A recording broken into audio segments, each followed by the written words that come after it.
Bueno, estamos en comunicación con Percy Llanos en directo desde Caracas. Vamos a charlar con él un ratito para recordar lo que fueron los recitales populares de Radio Universidad. Percy, ¿cómo estás? Me gusta escucharte, José. Igualmente. Bueno, ¿cómo surge la idea de los recitales populares de Radio Universidad y en qué año? Sabés que el año exactamente no te lo podría precisar, pero seguro que fue antes del 70, el 68 me parece que fue. Ajá. En 1968, porque tuvo así como las inauguraciones presidenciales que te inauguran una cosa por la galería, por la política, y otra oficialmente, y así era esto. De pronto surgió la idea de poder hacer esto, porque Astor Piazzolla lo habíamos conseguido para que viniese a Córdoba y a una presentación en el pabellón Argentina de Ciudad Universitaria. Uh-huh. Entonces lo llevamos allí a la universidad, y de allí surge pues la idea de, justamente después de la apoteósico triunfo de Astor y la noche tan espectacular que tuvimos de música, surgió la idea de repetir eso, y ese fue un poco el punto inicial del ciclo de recitales populares, que marcó una época en la vida universitaria, en la vida social, política y cultural de Córdoba, y por supuesto en la de nuestra radio. Bien, en los recitales populares la intención era difundir la música de grandes artistas, y la particularidad era que tenían entrada gratuita, ¿no? La gente que podía ir a ver un espectáculo. Pero sí, una coincidencia, digamos, que los grandes artistas, que los que nos gustaban a nosotros fundamentalmente, lo que queríamos difundir eran todos grandes artistas, porque hay otros grandes artistas que nosotros no nos difundíamos, pero no por el hecho, simplemente porque tenían otra línea de trabajo que no era la que nosotros queríamos para la emisora. Uh-huh. Pero eso no les quita la posibilidad de ser grandes artistas, sin duda. Sí, claro. Entonces, lo que nosotros difundíamos, el que quisimos difundir era gente que no tenía justamente difusión. Queríamos demostrar un poco que el mecanismo del proceso comunicacional es simplemente, en muchos casos, es la reiteración del reiterativo, y que había éxitos que se generaban como un medio publicitario. O sea, si tú difundías 50 veces un tema, la gente termina cantándolo. Sí, claro. Si pasas spots de radio o ¿cómo eran? Tandas de radio, de discos, como en un tiempo se empezó a hacer y creo que se sigue todavía en la radio, pues imponías como cualquier otro producto comercial. Entonces quisimos demostrar que si nosotros a la gente como Astor Piazzolla, por ejemplo, la difundíamos con la misma asiduidad, al final iba a terminar gustando, y iba a ir la gente a verlo. Y ese fue el propósito. Y todo esto viene a cuento en ese momento hubo una famosa antinomia, de la cual pues no es que la remarque adrede, sino que fui partícipe sin quererlo, simplemente porque mi función, por eso hice la aclaración, tal vez sin saber que iba a llegar a este punto, te hice la aclaración de que hay gente que son grandes artistas, pero que no están en la línea de uno, o lo que tú quieres como empresa o como director de un medio de radiodifusión. Uh-huh. Entonces, para nosotros, por ejemplo, el fenómeno de los cuartetos era muy propio, muy cordobés, que pintaba una arista, un ángulo, a ver, de lo que era la cultura musical de Córdoba en ese momento. Entonces ellos coparon prácticamente todos los medios de comunicación, de difusión, pero no nuestra emisora, no Radio Universidad, simplemente porque pensamos que ya tenían todo lo demás y realmente no hacía falta el que se incorporaran con nosotros. Claro. Entonces, de ahí viene un poco un choque del cual evidentemente muchos lo embanderaron conmigo por ser el director de la radio. Y entonces dije, bueno, si estamos ya un poco enfrentados amigablemente, pues vamos a demostrar que ellos tienen parte de razón y nosotros también. Que si nosotros difundimos todo eso y hacemos lo mismo que hacen ellos, pues ellos se presentaban todas las semanas en Club Atenas, en el famoso Club Atenas ahí en Barrio Bustos. Sí. Y iban los días viernes, después de hacer una gira por todo el interior del país y de ametrallar durante toda la semana con cuñas de que el cuarteto Leo en ese momento, Coquito Ramaló y no sé, no me acuerdo todos los grupos de ese momento. La querida Mona Jiménez comenzaba también ya su incursión dentro del panorama cuartetero de Córdoba, de que realmente nunca supe por qué le decíamos cuarteto, tal vez por el comienzo original del Cuarteto Leo, que sí era un cuarteto. Por la formación. Porque era un cuarteto, sí, claro. Pero el Cuarteto Leo, pero después nunca más fueron cuartetos. Exactamente. Entonces, y quedó el nombre genérico del estilo musical, digamos, ¿no? Bueno, claro. y los cuartetos de aquel momento, prácticamente como ocurre en la actualidad, no solamente copaban los medios de comunicación, sino también los lugares. ¿Y cómo fue que ustedes llegaron a Atenas? Bueno, justamente por eso, porque dijimos dónde lo hacen, dónde se presentan en Córdoba, en Atenas. ¿Y qué día? Los viernes, vamos a hacer los jueves. Fuimos y hablamos me acuerdo del presidente de ese momento, fue un eterno presidente de Atenas, que nos abrió las puertas y nos dijo que bueno, adelante, que el proyecto era nuestro. O sea, que quisimos que fuese el mismo lugar donde se presentaban ellos. Entonces, eso fue, digamos, para ratificar un poco la tesis de la cual te comentaba, la tesis de la difusión. Si tenemos todo nuestro servicio, la reiteración de difusión, teníamos radio, canal, y estaba La Voz del Interior, que también nos apoyaba mucho porque estaba dentro de esa tesitura, y comenzaba el tiempo de Córdoba. O sea, toda la gente se sumaba, pero no para ir en contra del fenómeno cuartetero que estaba impuesto totalmente en el medio, sino para demostrar que Córdoba también era otra cosa y quería otra cosa más. Para ofrecer otra cosa al público, ¿no? Eso es. Uh-huh. Entonces, así empezamos. Gente absolutamente nueva, gente que tenía apenas difusión, que no tenía difusión en las radios, porque en ese momento el fenómeno del disco era muy fuerte y las compañías de discos apostaban por lo que iban a vender, sin duda, que generalmente no era lo mejor.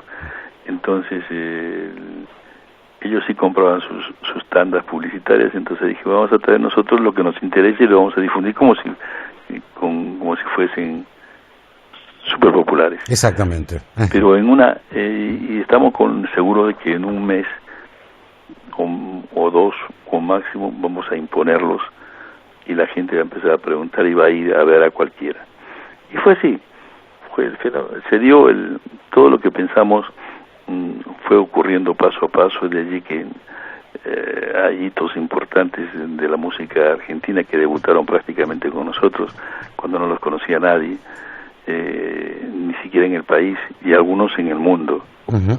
Extranjeros que después fueron famosos en el mundo. Te puedo dar nombres. Bueno, primero Piazzolla, que el comienzo fuese con Piazzolla en el momento de la famosa discusión eterna de si lo de Piazzolla era música, si era tango, claro, si representaba o no representaba la música argentina, todas esas cosas, y si le gustaba o no, por ende. Bueno, se demostró que Piazzolla era un tipo popular. Lo que pasa que él no se había acercado todavía a la corriente popular, a la cual sí se acercó después con la balada para un loco, y fue famoso en Argentina y en el mundo, aunque seguirá siendo discutido. Uh-huh. Susana Rinaldi, por ejemplo, debuta con nosotros. Susana es una excelente actriz de televisión y del teatro, que cantaba de vez en cuando. Hace un disco y nos interesó el primer disco de Susana. Dijimos, pues, ¿por qué no vamos a hacer a los recitales populares? Y ella sorprendía, como todos los que los invitábamos. Decían, pero ¿cómo que vamos a hacer nosotros si no me conoce nadie todavía? Bueno, te van a conocer. Y así... Citarrosa. Alfredo Citarrosa, por supuesto, también. Alfredito fue el locutor nuestro, fue el locutor de Radio Universidad. Brevemente, antes de su inicio como cantante, y también lo presentamos, pues, pero que si te puedo nombrar gente que sorprendió a propios y extraños, como ser, por ejemplo, el hacer un concierto con Narciso Yepes, que es un famoso guitarrista español, clásico además, que solamente tocaba en grandes auditorios con la acústica probada, y cuando le dijimos que tenía que tocar en Atenas, casi le da un síncope. Claro. Y entonces él dijo, pues directamente que no, que lo había engañado. Así me lo dijo, así amistosamente. Pero no, maestro, ¿cómo lo voy a engañar? Le digo, simplemente que creo que... Y ahí entré con una dialéctica para demostrarle que ellos estaban equivocados, que nunca iban a llegar a las masas y por ende no iban a ser populares, porque ellos querían no acercarse al contacto con el aplauso y sobre todo con el estudiantado. Se sorprendió con lo que le dije, y más hicimos una apuesta. Le digo, mira, si la gente no respeta el concierto, lo que está tocando usted, el maestro, le prometo que yo mismo me levanto y suspendo el concierto, y usted se va tranquilo y lo hacemos así. Con ese convencimiento aceptó. Hice un pacto de honor, firmé un cheque en blanco antes de comenzar el concierto, diciéndole que el maestro, si escuchaba el vuelo de una mosca, pues iba a suspender el concierto. Estaba haciéndonos un favor de tocar en un lugar que no era, que nosotros estábamos convencidos que no era para eso, pero que como no había otra manera de que se reunieran 10.000 personas en Córdoba, gratis, y acercarse a la música universal y a un exponente preclaro como lo era Narciso Yepes, pues fue una maravilla, fue un ritual, una ceremonia, una misa, si quieres, silenciosa. Te tiro, Percy, un nombre más, Vinicius de Moraes. Claro, Vinicius, que puso su botella de whisky al lado de siempre al lado de su silla, y la mesita con Toquiño y con María Medalla, María Creusa ahí, ¿no? Eran los tres, y fue una fiesta de quien conocía en ese momento a ninguno de los tres. En Buenos Aires empezaba recién a ser un poco conocido por el famoso viejo disco de La Fusa. Sí, claro. Del cual mucho tuvo que ver Radosinski, que hizo bastante por la música popular argentina. Y bueno, fue... ¿Sabes la historia de La Fusa? ¿Que no fue grabado ahí el disco finalmente? No, sabía, el gran público no lo sabe, pero sabía porque fui muy amigo, creo que vive todavía, no lo sé, Alfredo Radosinski de Trova. Él fue el que hizo todo eso y... ¿Se grabó en Lyon? Sí, claro, en Estudio Lyon con el portugués Da Silva. Exacto. Y tuve la suerte también de estar en el momento de la discusión de la charla para grabar ese disco, y para traer fundamentalmente a Vinicius y a los tres a tocar a Buenos Aires, porque Vinicius era famoso, conocido famoso en el mundo o en Brasil fundamentalmente como poeta, pero no como cantante. Era cantante de boliche, como decimos nosotros allí, y llegó a Argentina, y gracias a todo eso fue que vino la irrupción en el mundo de un tipo que realmente fue grandioso como poeta y como decidor, y que dejó un mensaje interesante, no con su vida, sino con lo que dijo. Sí, por supuesto. Yo decía que tuve la suerte de estar allí porque la reunión fue en la casa del querido Eduardo Lagos, el Negro Lagos, el pianista argentino, sí, en la cual se discutió, se habló todo esto, donde se reunían de vez en cuando. Yo tenía la suerte de cuando iba a Buenos Aires siempre iba, y siempre había alguna reunión con algún músico importante. Entonces eso me fue nutriendo y bueno, pues también dando la posibilidad de contactar a gente para poder traer al ciclo de recitales populares. Bien. Percy, ¿cómo se solventaba, digamos, cómo se solventaban los recitales para que la gente pudiese ingresar gratuitamente, digamos, con el sponsoreo? Ese es otro de los temas importantes que ahora, por supuesto, no se podría hacer jamás. Eso se hacía solamente en Córdoba, y en ese momento de Córdoba. En el momento en que vivíamos en Córdoba, te das cuenta de una ciudad, que te voy a hablar de Córdoba vos, y eso cordobés, desde los cimientos. Que Córdoba, por su conformación, su estratificación social, política, universitaria, económica, es una cosa diferente. En ese momento era mucho más una cosa distinta. O sea, la gran masa universitaria, que tenía un peso político específico, la gran masa, el cinturón industrial, que generaba otro tipo de espectador, de oyente, la cantidad de estudiantes de todo el país que iban a graduarse o a estudiar en Córdoba, la cantidad de estudiantes latinoamericanos que iban hacia Córdoba también. O sea que eso te daba esa pátina de la Córdoba, la docta, ¿no? Sí. La culta. Pero curiosamente, Córdoba es la culta, la docta, y también la del cuarteto. Sí. Y también la de esa manifestación musical que no tenía nada que ver con la Córdoba de ese momento, al menos. ¿Y por qué? Simplemente porque había habitantes, ciudadanos ilustres de las colonias europeas, italiana, rusa, alemana, que convivieron, armenios, alemanes, ¿no? que convivieron, españoles fundamentalmente, que convivieron en la Córdoba de entonces. Cada uno tenía su centro de reunión, su teatro, su sede social, donde fomentaban y cultivaban y cuidaban sus costumbres y tradiciones.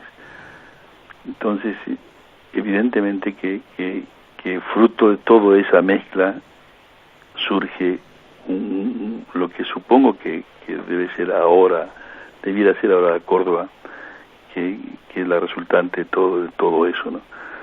Entonces, por eso digo que Córdoba es única. En ese sentido, y había gente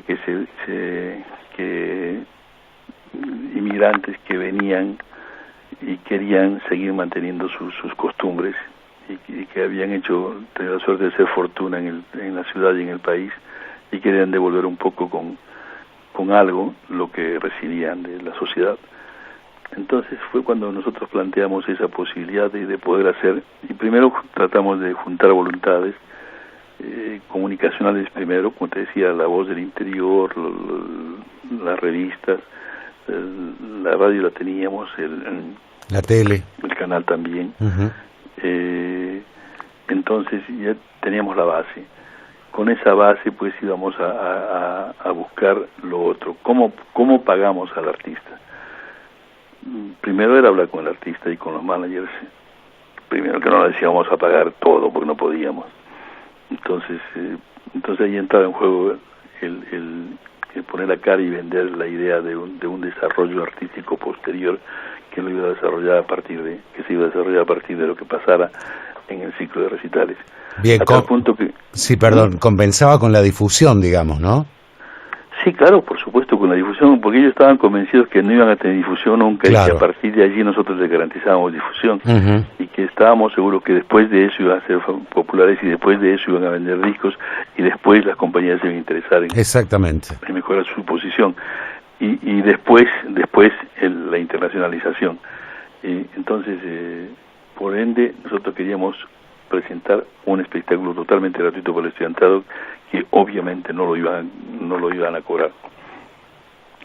El segundo, cómo pagábamos, el segundo tema era cómo se pagaba lo demás, porque la gente piensa que solamente se sienta en una butaca y espera el espectáculo y dice, qué fácil que es esto, ¿no? Y no saben todo lo que hay que mover detrás para movilizar, para poder llegar a ese punto. Claro, el sonido, el hotel, sonido, viajes, pasaje de avión, pasajes, claro, comida, uh-huh, porque los artistas también comen, comida y si quieres alguna publicidad, pero eso lo teníamos, ese sostenía lo teníamos. Entonces, y después, como siempre dije yo, la respuesta del público, tenías que motivarla, porque no era el hecho simplemente de la difusión. Nosotros pensábamos eso, y estábamos convencidos y lo demostramos felizmente. Dios gracias, demostramos que era así el tema.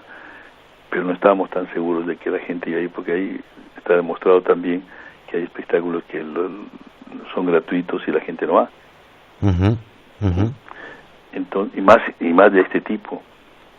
Pero nosotros estábamos absolutamente convencidos de que realmente iba a tener respuesta.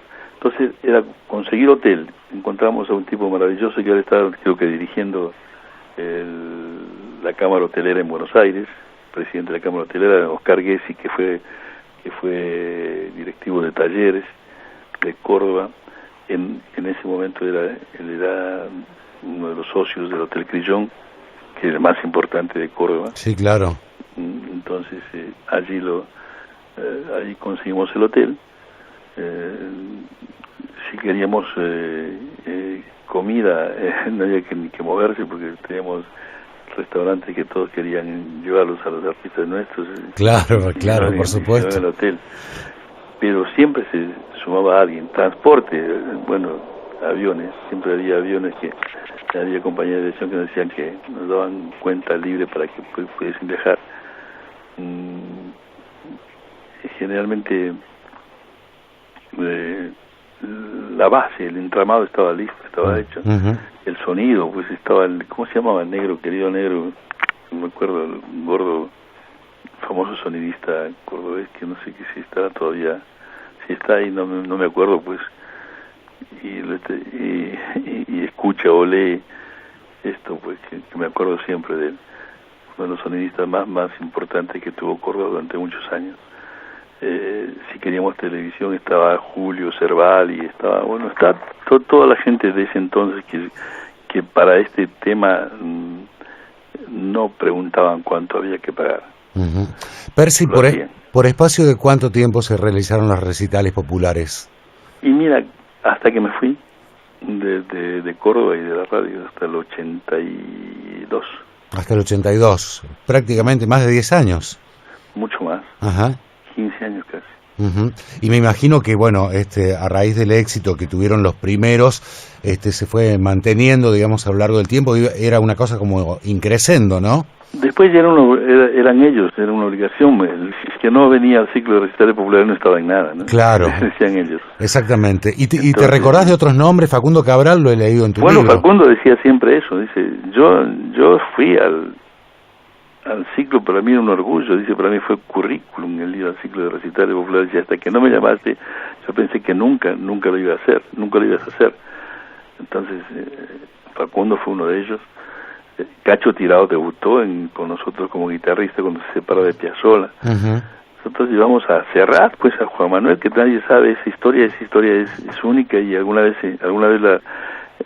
de vez en cuando estamos nos encontramos por allí en España con Juan Manuel, la recuerda y la acepta, pero su manager, tal vez por marketing, no quiere aceptarla, que fue en Córdoba cuando no lo conocían, no había cantado en Buenos Aires siquiera, cantó primero en Córdoba,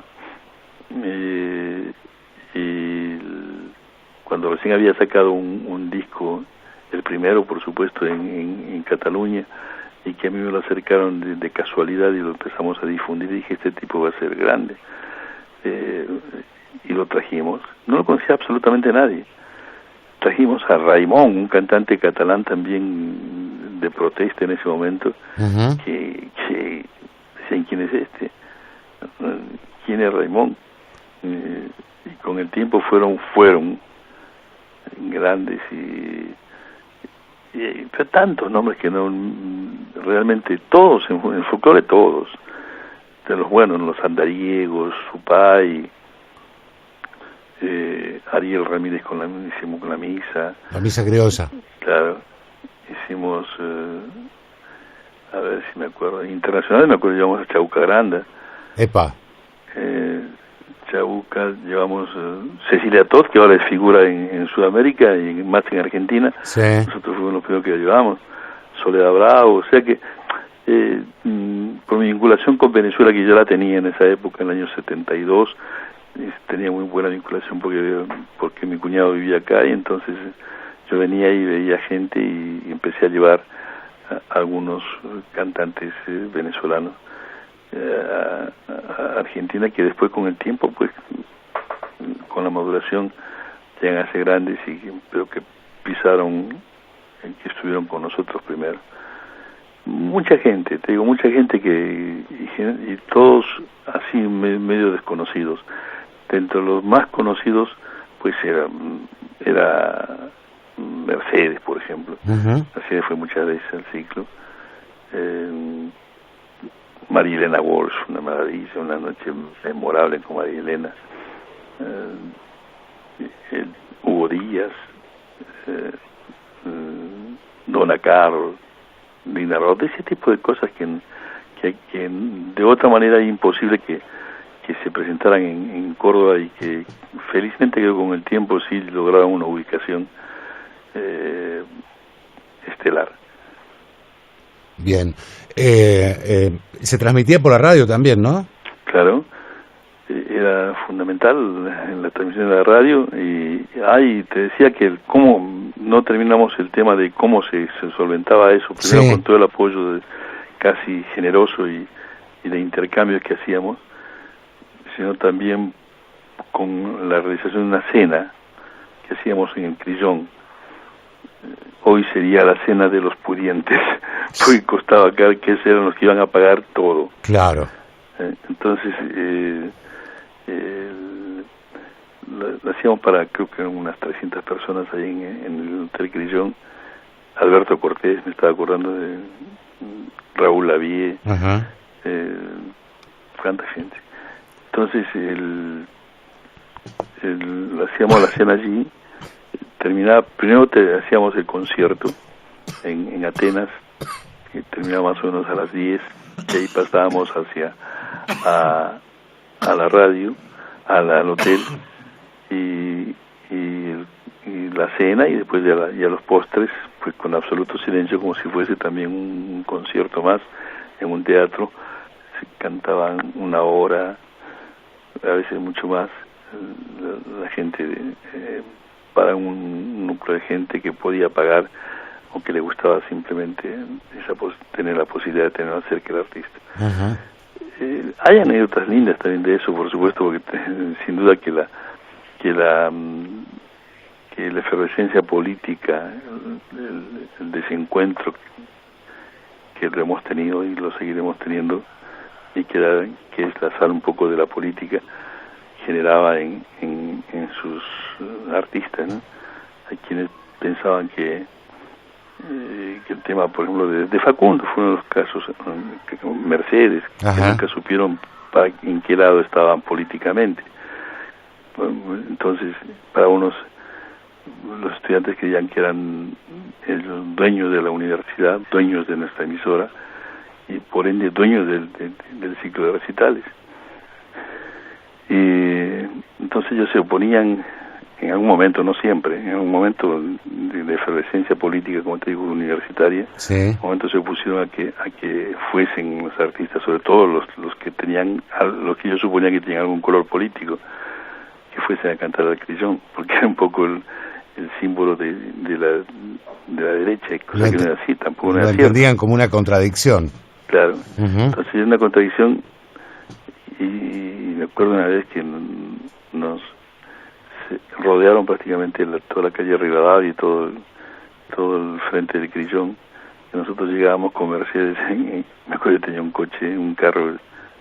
cochecito pequeño, un Fiat 600, y ahí íbamos con la negra en el coche, y pronto salen como de los árboles, salieron cientos de estudiantes. Sí. Y nos rodearon, para que no entrara Mercedes al hotel. Al hotel. Ajá, a la cena. Se subieron, me acuerdo, me aplastaron todo el coche. Se subieron arriba del coche. Porque claro, yo era un poco el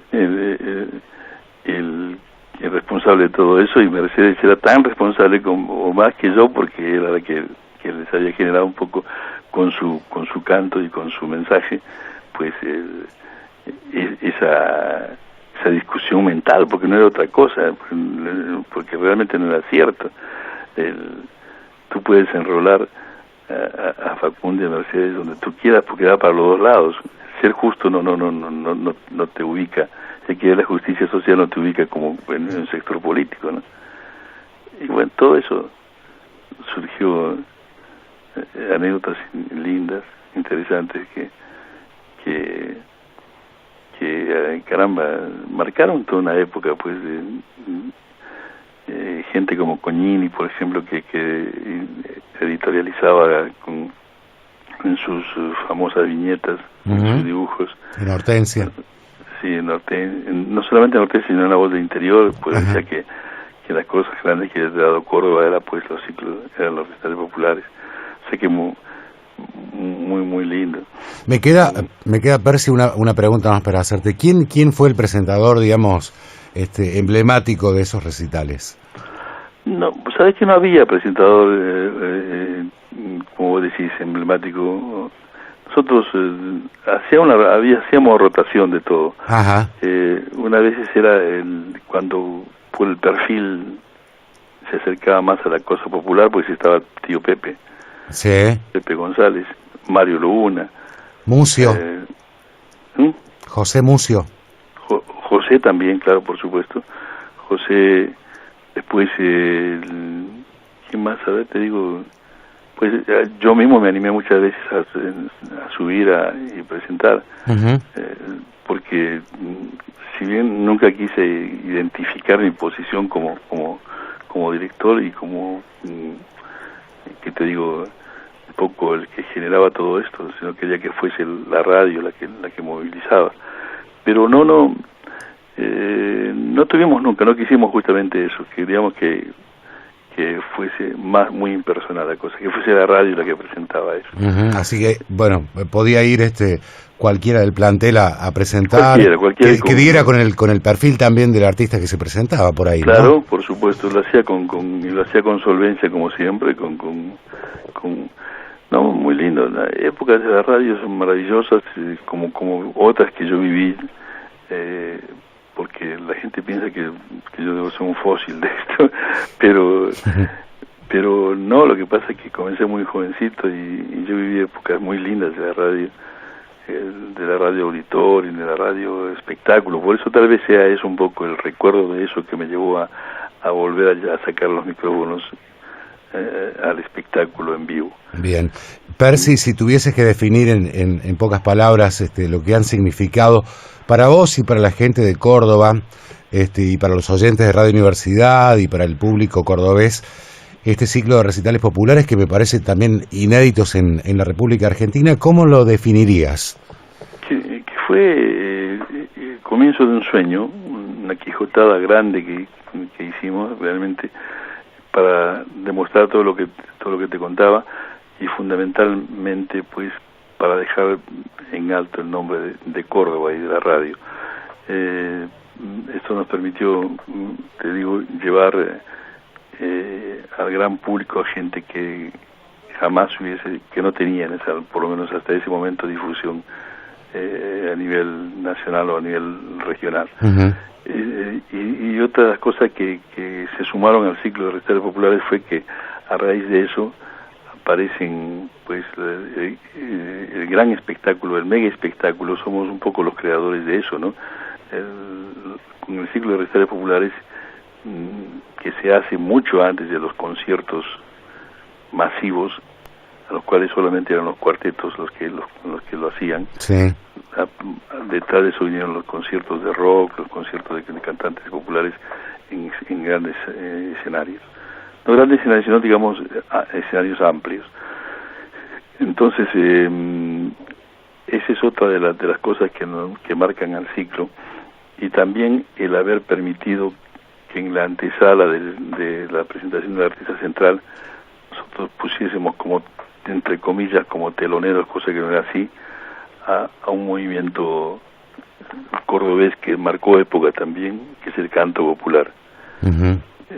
Marcó época en la juventud universitaria, a los cuales la diáspora de nuestros desencuentros políticos pues hizo que muchos me los encontrara en cualquier lugar del mundo. Uh-huh. Grupos que salieron de ese ciclo del canto popular, que estaban siempre antes de la presentación del artista principal. Uh-huh. O sea, fueron dos cosas importantes dentro del ciclo, que hace que el artista cordobés recuerde siempre eso, y el artista consagrado y popular de Argentina todavía lo recuerde y siga pensando que ese fue un momento cumbre, que donde, como te decía, estar en el ciclo de recitales populares significaba un hito importante en su currículum. Creo que fue algo que quedará marcado no solamente en la mente de todos los cordobeses, en el recuerdo, en la memoria de un hecho artístico que solamente se podía dar en Córdoba, está claro. Uh-huh. De eso estoy convencido, en Córdoba, y con Radio Universidad, y con la posibilidad que teníamos nosotros del manejo, todos los que tuvimos la suerte de trabajar allí, porque si no, sin el apoyo de un medio de comunicación, pues sería imposible, y lo teníamos en todo sentido. Querido Percy, te mando un abrazo enorme desde Córdoba. Ha sido muy enriquecedor lo que nos has contado, y esto que es parte de la historia de la radio de Córdoba y de lo que generaba la radio en la gente, en el público, en los estudiantes, y bueno, y por la difusión de la cultura también, de aquellos artistas que hoy nos suenan a nombres muy reconocidos, pero que en aquel momento necesitaban de un lugar, y el marco del ciclo de los recitales populares le dio el lugar que finalmente tuvieron a esos talentosos artistas que a lo largo del mundo nos han hecho quedar tan bien. Yo te mando un abrazo desde Córdoba y mi agradecimiento eterno, como siempre. Y sabes que siempre estoy a la orden, estoy listo al llamado de Córdoba, y si es tuyo, pues, y de Radio Universidad, cuanto más, cuanto mejor. Percy, un abrazo y gracias. Gracias, querido, un abrazo.